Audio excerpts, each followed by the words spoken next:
మనకి లోపల శివలింగం కనిపిస్తుంది కదా, అదైతే రాములు వారు స్వయంగా ఇక్కడ శివలింగాన్ని ప్రతిష్ఠించిన ప్లేస్ ఇది. 2017లో ప్రవేశపెట్టిన మహాత్మా గాంధీ సిరీస్ 50 రూపాయల నోటు పైన ఈ రథాన్ని రిజర్వ్ బ్యాంక్ ఆఫ్ ఇండియా ముద్రించింది. 15వ శతాబ్దంలో కృష్ణదేవరాయలు కాలంలో నిర్మితమైన ఈ రథం హంపి చరిత్రను తెలిపే ప్రధాన ఆకర్షణ. ఇక్కడ వీడియోలో మనకి కనబడుతున్న ఈ రథం అనేది గరుత్మంతుడికి అంకితం చేయబడిన గర్భగుడి అండి. హలో అండి అందరికీ. డే 1 ట్రిప్ ఆల్రెడీ అప్లోడ్ చేశాము. ఒకవేళ మీరు ఎవరైనా చూడకపోతే తప్పకుండా ఆ వీడియో చూడండి. హంపి ట్రిప్లో డే 1 అయితే నార్త్ వైపు ఏమేమి కవర్ చేశామో అన్నీ కూడా క్లియర్గా ఆ వీడియోలో ఎక్స్ప్లెయిన్ చేశాము. ఇదైతే డే 2 రోజు సౌత్ వైపు ఏమేమి ఉన్నాయో అవన్నీ కవర్ చేశాము. ఈ వీడియోలో మొత్తం అన్నీ రాబోతున్నాయి. మీరు తప్పకుండా వీడియోని అయితే లైక్ చేయండి. రూమ్ అయితే చెక్అవుట్ అయిపోయినాము. 1 డేనే రూమ్ తీసుకున్నాము. ఇంకా ఇప్పుడు ట్రిప్ అయిపోయినాక మనం హైదరాబాద్కి బయలుదేరిపోవడమే. డే 2 రోజు అయితే మేము మార్నింగ్ 9 o'clockకి బయలుదేరాము రూమ్ దగ్గర నుంచి. దారిలో బ్రేక్ఫాస్ట్కి ఆపారు. ఇక్కడ బ్రేక్ఫాస్ట్ అయితే చాలా బాగుందండి. ఇక్కడ మాకు 90 రూపీస్ అయ్యాయి. డే 2 రోజు మేము వెళ్ళిన ఫస్ట్ ప్లేస్ అయితే విఠాల బజార్. ఓన్ ట్రాన్స్పోర్ట్ అయితే లోపలికి ఎలా ఉండదండి, మధ్యలోనే ఆపేస్తారు. అక్కడి నుంచి మనం నడుచుకుంటూ వెళ్ళొచ్చు. నడుచుకుంటూ వెళ్ళాలంటే ఒక 10 minutes అలా టైం పడుతుంది. లేదంటే మనకి అక్కడ క్యాబ్స్ అనేవి ఉంటాయి. పర్ పర్సన్ 60 రూపాయల వరకు పడుతుందండి. ఇటు నుంచి అటు నుంచి రెండు వైపులా కలిపి. అలా వెళ్ళిపోవడమే బెటర్, ఎందుకంటే లోపల తిరగడానికి చాలా ఎక్కువ ప్లేసెస్ ఉంటాయి కాబట్టి. ఈ వెహికల్ పైన మనం వెళ్ళడం వల్ల టైం అనేది సేవ్ అవుతుంది. ఇంకొకటి, ఈ వెహికల్స్ డ్రైవ్ చేసేది ప్రతి ఒక్కరూ కూడా లేడీసేనండి. ఇప్పుడు మీకు వీడియోలో ఇక్కడ కనబడుతుంది కదా, ఇదే మనకి విజయ విఠాల టెంపుల్. అయితే దీని గురించి అంతా కూడా నేను ఇక్కడ వీడియో తీశాను. దీనిలో చదువుకోండి, దీని గురించి ఫుల్గా క్లారిటీగా ఉంటుంది మొత్తం అంతా కూడా. హంపీలో మీరు ఏ మాన్యుమెంట్స్కి వెళ్ళినా కూడా ఈ టికెట్ అయితే వ్యాలిడ్ ఉంటుంది. 1 డే మాత్రమే ఉంటుంది. 40 రూపీస్. ఇక్కడ ఇది మొత్తం కవర్ చేయడానికి 1.5 hour పడుతుంది అని చెప్పారు. బట్ మనం త్వరగా కంప్లీట్ చేయాలంటే ఫాస్ట్గా నడుచుకుంటూ వెళ్ళి త్వరగా కంప్లీట్ చేయొచ్చు. అప్పట్లో ఈ టెంపుల్ బయట అయితే మనకి గుర్రాలు అమ్మేవారంట. ఆ గుర్రాలు కొనుక్కోవడానికి బయట వాళ్ళు, అంటే బయట ఊర్ల నుంచి వచ్చి ఇక్కడ కొనుక్కోవడం అయితే జరిగేదంట. ఏదైతే ఉందో అది ఇక్కడ రియల్గా మనకు కనబడుతుంది అనమాట. మీరు క్లియర్గా చూడొచ్చు. నోట్ పైన ఉన్నదే ఇక్కడ రియల్గా ఉంది. నోట్ పైన కూడా మీకు హంపి అనే నోట్ చేసి ఉంటుంది. ఇక్కడ అందరూ కూడా 50 రూపీస్ పక్కన పెట్టి ఆ రథం పక్కన అలా పెట్టి ఫోటోలు అయితే దిగుతున్నారు. మేము కూడా అలానే దిగాము. ఇక్కడ మనకి మార్కెట్ ఉండేదంట అప్పట్లో. ఆ మార్కెట్లో గుర్రాలు, వజ్రాలు, అలాగే రత్నాలు ఇలాంటివన్నీ కూడా అమ్మేవారంట. హంపిలో ఉండే అన్ని ప్లేసెస్ కన్నా ఈ ప్లేస్ చాలా పెద్దది. అండ్ ఇది మనకి తుంగభద్ర నదికి కార్నర్ లో అయితే ఉంటుంది. ఇక్కడ వీడియోలో మీకు కనబడుతున్నాయి కదా, ఇవన్నీ కూడా చెక్కినవి అనమాట. డిజైనింగ్ అనేది ఎంత బాగున్నాయో ప్రతి ఒక్కటి కూడా.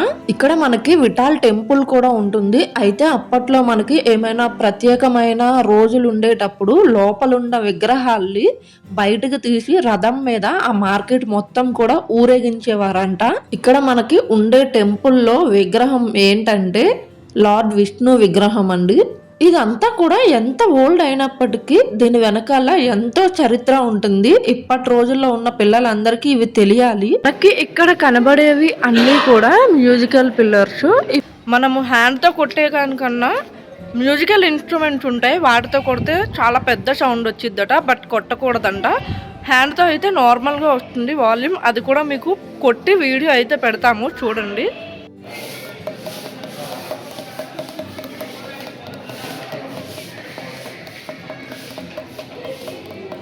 ఇక్కడ మీరు షాపింగ్ ఏమైనా చేయాలనుకుంటే చేయొచ్చు. Hand bag, tops, ear rings అన్నీ కూడా ఉంటాయి.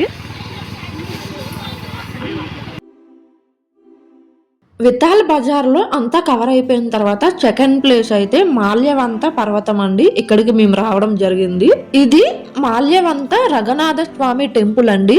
ఇది మనకి 15th century టెంపుల్ అండి. రామాయణం కాలంలోనే ఒక పవిత్రమైన టెంపుల్లోని ఇది ఒకటి అనమాట. వర్షాకాలంలో రాముడు వారు ఇక్కడ ఉండేవారంట. మనము లోపలికి వెళ్ళిన తర్వాత ఈ విధంగా అయితే ఉంటుందండి. ఇక్కడ మనకి ఫోటో షూట్ అయితే జరుగుతున్నాయి, బయట అవుతున్నాయి, అలాగే లోపల కూడా అవుతున్నాయి. అయితే ఇంకా మనం నడుచుకుంటా వెళ్ళాలి. కొండల మధ్యలో మనకి టెంపుల్ అయితే ఉంటుంది. మంకీస్ అయితే ఫుల్ ఉన్నాయి ఇక్కడ, భలే ఎక్కుతున్నాయి చెట్టు పైకి. కానీ ఎవరిని ఏమీ అనట్లేదు, వాటి పని అవే చేసుకుంటున్నాయి. ఇక్కడ మనకి బావి కూడా ఉందండి, లోపల వాటర్ అయితే ఏమీ లేదు. ఇక్కడ టెంపుల్లో మనకి రాముడు లక్ష్మణుడు సీతమ్మవారు అయితే కొలువై ఉంటారు. ఈ ప్లేస్ అనేది మనకి రామాయణంతో లింక్ అయ్యి అయితే ఉంటదండి. హంపి ట్రిప్ వెళ్లే వాళ్ళు ఇక్కడికైతే పక్కా వెళ్తారు. ఇక్కడ కొండపైన ఒక టెంపుల్ కనబడుతుంది కదా వైట్ పెయింటింగ్ తో, ఇక్కడైతే పూజలు జరుగుతున్నాయి. లోపలికి వెళ్దాం. ఇక్కడ మనకి లోపల శివలింగం కనిపిస్తుంది కదా, అదైతే రాముడు వారు స్వయంగా ఇక్కడ శివలింగాన్ని ప్రతిష్ఠించిన ప్లేస్ ఇది. ఈ లోపల ఉన్న విగ్రహం అంతా కూడా క్లియర్గా మీకు చూపిస్తాను, చూడండి.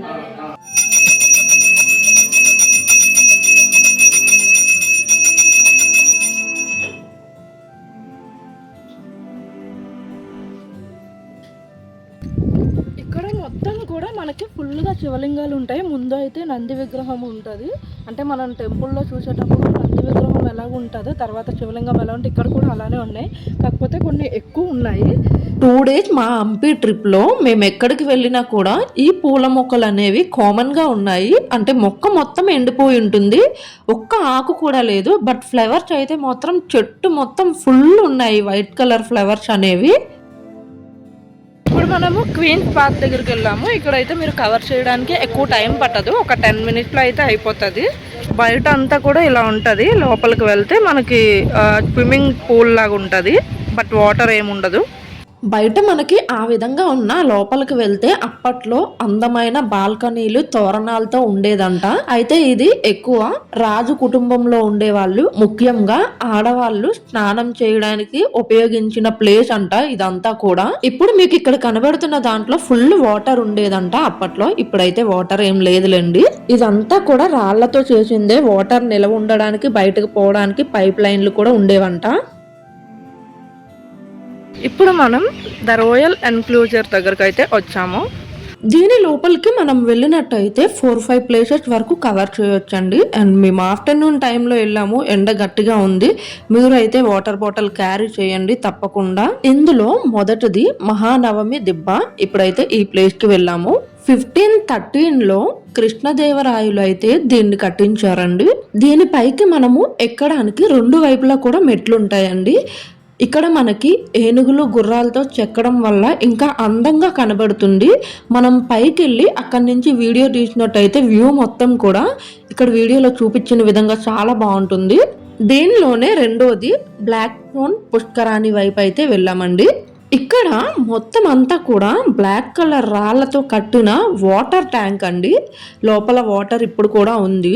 ఈ లోపల కనబడుతున్న వాటర్ అనేది కమలాపురం చెరువులో నుంచి, అక్కడ నుంచి కాలువ ద్వారా ఇక్కడికైతే రావడం జరుగుతుంది. ఈ వాటర్ లో ఎవరైనా ముఖ్యమైన వ్యక్తులు అలాగే రాజ కుటుంబీకులు లోపల స్నానం చేయడానికి అయితే వాడతారండి. అలాగే ఇక్కడ ప్రతి రాయి మీద కూడా నేమ్స్ అయితే ఉన్నాయి. దీనిలోనే 3rd వన్ అయితే పబ్లిక్ బాత్. ఇదంతా కూడా పూల్, వాటర్ అయితే ఇప్పుడు లేదు, ఒకప్పుడు వాటర్ ఉండేది. దీనిలోనే 4th వన్ అయితే అండర్ గ్రౌండ్ ఛాంబర్ అండి. మనం ఇది ఈ గృహ లోపలికి వెళ్ళాలండి, మెట్లుంటాయి. ఈ లోపలంతా కూడా రాళ్లతో కట్టారు, చీకటిగా ఉంటుంది. అలాగే రాళ్లతో కట్టడం వల్ల చల్లగా కూడా ఉంటుంది. పూర్వం రాజులు రాణిలు ఏమైనా మాట్లాడుకోవాలన్నా ముఖ్యమైనవి ఈ లోపలికి వెళ్ళి మాట్లాడుకుండేవారంట. అక్కడ మొత్తం అన్ని అయిపోయినట్టేనండి. 5th ప్లేస్ అయితే హజారా రామచంద్ర టెంపుల్ కి అయితే వెళ్ళాము. ఈవినింగ్ అయిపోయింది ఇక్కడికి వెళ్ళినప్పటికి. దీన్ని విజయనగరం రాజు దేవరాయలు 15th centuryలో అయితే ఈ టెంపుల్ నిర్మించారండి. ఇది రాముల వారి టెంపుల్. ఈ టెంపుల్ లో ఉండే గోడ పైన ప్రతి దగ్గర కూడా రామాయణం అలాగే మహాభారతం రిలేటెడ్ అన్ని కూడా శిల్పాలు చెక్కడం అయితే జరిగాయి. మీకు క్లియర్ గా కనబడుతుంది ప్రతి దగ్గర కూడా. ఈ టెంపుల్ అనేది రాయల్ ఎన్క్లోజర్ లోపల ఉండడం వల్ల విజయనగరం రాజు కుటుంబీకులు రాజులు రాణులు అయితే ఈ టెంపుల్ లోపలికి వెళ్ళి పూజలు జరిపించుకునే వాళ్ళంట. ఈ హజారా టెంపుల్ అనేది హంపీలోనే అత్యంత అందమైన అలాగే ప్రత్యేకమైన టెంపుల్లో ఇదొకటంట. ఇప్పుడు మనం లోటస్ మహల్ దగ్గరికి వచ్చాము. ఇక్కడ కనబడుతుంది కదా, అదే లోటస్ మహల్. మనకి ఇక్కడే 2 కవర్ అవుతాయి, వాచ్ టవర్స్ అలాగే ఎలిఫెంట్ టేబుల్. ఇది మనకి 15th సెంచురీ విజయనగరం సామ్రాజ్య కాలంలో నిర్మించడం అయితే జరిగింది. ఇక్కడ మనకి లైన్ గా కూడా 11 పొడుగైన గోపురాలు అయితే ఉంటాయి. మిడిల్ లో ఉండే గోపురం అయితే అక్కడున్న 10 ఇట్ల కన్నా ప్రత్యేకంగా అలాగే పెద్దదిగా అలంకరించడం అయితే జరిగింది. ఈ గృహాల్లో అయితే రాజులకున్న గుర్రాలు ఉంటాయి కదా, అవన్నీ పార్కింగ్ చేయడానికి అయితే ఉపయోగించేవారు. ఇక్కడ వీడియోలో మీకు కనబడుతుంది వాచ్ టవర్ అండి. విజయనగరం కాలం నాటి ఒక అద్భుతమైన టెంపుల్, అదే మాధవరంగ టెంపుల్, విష్ణు ఆలయం అండి ఇది. ఈ టెంపుల్ అనేది 15th సెంచురీలో విజయనగరం చక్రవర్తులు అయితే నిర్మించడం జరిగింది. వాళ్ళ కాలంలో నిర్మించారు. ఈ టెంపుల్ లోపల అయితే మనకి విగ్రహాలు ఏమీ కూడా లేవండి. టెంపుల్ అయితే ఈ విధంగా ఉంటుంది. ఆఫ్టర్నూన్ ఫుడ్ అయితే హంపి థాలీ అని ఉంది. కొత్తగా ఉంది కదా, ట్రై చేద్దామని చెప్పి మేము ఆ థాలీ ఒకటి ఆర్డర్ పెట్టాము. నన్ను అడిగితే సౌత్ ఇండియన్ థాలీయే బెటర్ అనిపించింది. ఈ ఫుడ్ ఐటమ్స్లో అయితే ఉప్పు ఏమీ లేదు, యావరేజ్గా ఉంది, అంతేం బాగాలేదు. అక్కడ అయిపోయిన తర్వాత 7th ప్లేస్ లక్ష్మీ నరసింహస్వామి టెంపుల్కి అయితే వెళ్ళాము. అదే లక్ష్మీ నరసింహస్వామి స్టాట్యూ అయితే ఉంటుందండి. పెద్ద విగ్రహం అనేది ఉంటుంది, మీకు ఇక్కడ కనబడుతుంది కదా. కృష్ణదేవరాయలు కాలంలో పాము పైన యోగ ముద్రలో కూర్చున్నట్టు ఇంత పెద్ద విగ్రహాన్ని అయితే నిర్మించారండి. ఒడిలో లక్ష్మీదేవి కూర్చున్నట్టు చెక్కారు. దానివల్లే ఇక్కడ మనకి లక్ష్మీ నరసింహస్వామి అని పేరు అయితే రావడం జరిగిందంట. లక్ష్మీ నరసింహ టెంపుల్ అలాగే బాధా విలింగ టెంపుల్ రెండు కూడా పక్క పక్కనే ఉంటాయి. ఇప్పుడైతే మనం బాధా విలింగ టెంపుల్కి వెళ్ళబోతున్నాం. ఇక్కడ కనబడుతుంది కదా, అదే బాధా విలింగ టెంపుల్. మనకి కింద మొత్తం వాటర్ ఉంటుంది, ఆ వాటర్ పైన శివలింగం అయితే ఉంటుంది. ఎప్పుడూ కూడా కింద వాటర్ ఉండి పైన లింగం అయితే ఉంటుంది, ఇలానే ఉంటుంది. హంపి ట్రిప్లో ఇది కూడా ఇంపార్టెంట్ ప్లేస్ అండి. తప్పకుండా దీనికి కూడా వెళ్తారు ప్రతి ఒక్కరు. ఇప్పుడు మనం కృష్ణ టెంపుల్కి అయితే వచ్చాము. ఇక్కడ కనబడుతున్నది కృష్ణ టెంపుల్. దీనినే బాలకృష్ణ ఆలయం అని కూడా అంటారు. 1513లో కృష్ణదేవరాయలు తన ఉదయగిరి ఒరిస్సా విజయాన్ని జ్ఞాపకంగా ఈ టెంపుల్ అయితే నిర్మించడం జరిగింది. ఈ ఆలయం బాలకృష్ణుని పచితనం కృష్ణుడు రూపానికి అంకితం చేయబడింది. ఈ ఆలయాన్ని అందంగా రాతితో చెక్కిన స్తంభాలు, టవర్లు, అలాగే మనకి ప్రధాన దేవాలయాల గోడ పైన అయితే దశావతారాల చిత్రాలు కూడా ఉంటాయండి. ఇక్కడ లాక్ వేసి ఉంది కదా, టార్చ్ ఆన్ చేసుకుంటే ఏమైనా కనిపిస్తాయి అనుకున్నాం, బట్ లోపల అయితే ఏం లేవు. అంటే పూజలు ఏమీ జరగతలేదు అనుకుంటా, అప్పట్లోనే కదా టెంపుల్స్ మాత్రమే. ఇక్కడ మనకు ఒకటి ఉంది, రైట్ సైడ్ లెఫ్ట్ సైడ్ కూడా ఇంకో 2 ఉన్నాయి, అవి కూడా లాక్ వేసి ఉన్నాయి. అప్పట్లోనే డైమండ్ కొనుక్కోవడానికి ఇక్కడ డైమండ్ మార్కెట్ వరకు వచ్చి ఇక్కడైతే కొనుక్కుండేవారట. ఆ డైమండ్ మార్కెట్ ఇదే ఇప్పుడు మీకు కనబడుతుంది కదా, ఇదైతే మనకి కృష్ణ టెంపుల్ ఆపోజిట్లోనే ఉంటుంది. మనకి అక్కడ డైమండ్ మార్కెట్ చూపించాం కదా, దాని బయట మెయిన్ రోడ్డు పక్కనే ఉంటుంది ఇది హుండీ. అంటే దేవుడికి ఎవరైనా కానుకలు ఏవైనా వేయాలనుకుంటే వేయడానికి. ఇక్కడ మీకు హోల్ కూడా కనబడుతుంది చూడండి.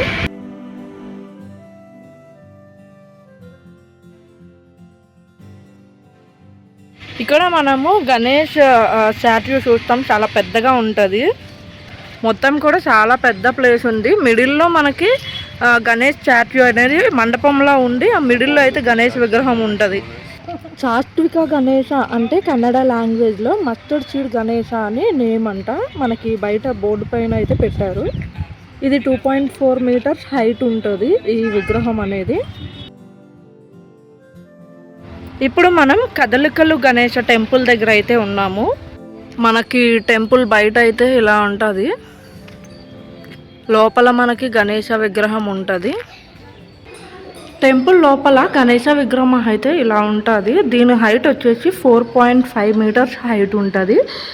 ముందు మనం చూసిన విగ్రహం అయితే 2.4 మీటర్స్ అనమాట. ఈ టెంపుల్ బయట అయితే కూర్చోడానికి చాలా ప్రశాంతంగా ఉంది. ఇప్పుడు మనం ఉన్నది కంపభూప పాత్వే. దీని లోపలికి మనం నడుచుకుంటూ వెళ్ళాలండి. ఇక్కడ కూడా మనకి బోటింగ్ అనేది ఉంటుంది, ఎవరైనా వెళ్ళాలనుకుంటే ఇక్కడ కూడా వెళ్ళొచ్చు. ఇక్కడ రివర్ కనబడుతుంది కదా, దీనిలోనే బోటింగ్ అనేది అవుతుంది. మనము లోపలికి నడుచుకొని వెళ్తే చాలా ప్లేసెస్ అయితే కవర్ చేయొచ్చు. అండ్ టైం కూడా ఇక్కడ ఎక్కువ టైమే పడుతుందండి, 1.5 hours అలా పడుతుంది. వాటర్ బాటిల్స్ అయితే లోపల ఎక్కడ కూడా దొరకవు, మీ ఓన్గా వాటర్ బాటిల్ అయితే క్యారీ చేయండి. లాంగ్ నడవాలి కాబట్టి ఏమైనా తినడానికి కొనుక్కోవాలనుకుంటే మనకి ఎంట్రన్స్ లో అమ్ముతారు. ఇట్లా కీరా గానీ, జామకాయ గానీ, బఠానీలు గానీ ఏవైనా ఇక్కడ కొనుక్కొని వెళ్ళండి తినాలనుకుంటే. ఇప్పుడు మనము కోదండరామ టెంపుల్కి అయితే వచ్చాము. కోదండరామ టెంపుల్లో అయితే వీడియో తీయడానికి అలౌ లేదండి, బట్ అక్కడ విగ్రహాలు అయితే చాలా అంటే చాలా బాగున్నాయి. ఇంకా ముందుకు మనం నడుచుకుంటూ వెళ్తే ఇక్కడ మనము 19 ప్లేసెస్ వరకు కవర్ చేయొచ్చు. మ్యాప్ కూడా మనకి ముందు పెడతారనమాట, దాన్ని బట్టి మనం వెళ్ళిపోవచ్చు. ఇప్పుడు మేము వెళ్ళింది వారాహ టెంపుల్. టెంపుల్ బయట అయితే ఈ విధంగా ఉంటుంది. లోపలికి వెళ్ళాం అనుకోండి మనకి శివలింగం ఉంటుంది, శివలింగం ముందు నంది విగ్రహం ఉంటుంది. ఇది మొత్తం కూడా పుష్కరాని, మేబీ అప్పుడు ఇక్కడ అంతా వాటర్ ఉండేదేమో, డ్రై అయిపోయింది. మిడిల్లో ఒక మండపంలా ఉంది. ఇప్పుడు మనం ఉన్నది అచ్యుతరాయ టెంపుల్, లోపలికి వెళ్దాం. ఈ టెంపుల్ ని తిరువెంగళనాథ్ టెంపుల్ అని కూడా అంటారు. ఈ టెంపుల్ అయితే 1534లో నిర్మించారు. దీనిని విష్ణుమూర్తి రూపానికి అంకితం చేయడం జరిగింది. ఈ టెంపుల్ ముందు భాగం అంతా కూడా మార్కెట్ ఉండేదంట అప్పట్లో. ఈ టెంపుల్ అనేది మనకి కొండల మధ్య అయితే ఉంటుంది. ఇక్కడ మీకు కనబడుతున్నవన్నీ కూడా రాతితో చెక్కిన శిల్పాలు, ఈ స్తంభాలు అనేవి ఉంటాయి. డే 2లో ఇదే లాస్ట్ ప్లేస్ అండి, విరూపాక్ష టెంపుల్. టెంపుల్ బయట అయితే మనకి ఈ విధంగా ఉంటుంది. పక్కనే వ్యూ చూడండి, సన్సెట్ అనేది చాలా బాగుంది. ఈ టెంపుల్ అనేది తుంగభద్ర నదికి ఒడ్డున అయితే ఉంటుందండి. 7వ శతాబ్దం నాటి పురాతన టెంపుల్ అండి, కానీ ఇప్పటికీ కూడా పూజలు అనేవి జరుగుతాయి. టెంపుల్ లోపలికి వెళ్తున్నప్పుడు ఇక్కడ గజనాథుడు అయితే కనిపించారండి. ముందైతే కాళ్ళకి కట్టేసి ఉన్నాయి, తర్వాత అన్న కాళ్ళని ఇప్పారు. ఇప్పిన తర్వాత అలా నడుచుకుంటూ వస్తున్నారనమాట. అందరూ బనానాస్ అవన్నీ పెడుతున్నారు. నేను కూడా ముందు వరకు వెళ్ళి దండం పెట్టుకున్నాను. ఈ టెంపుల్లో మీరు టికెట్ తీసుకొని వెళ్ళాలనుకుంటే టికెట్ తీసుకొని వెళ్ళొచ్చు, ఫ్రీ దర్శనం కూడా ఉంటుంది.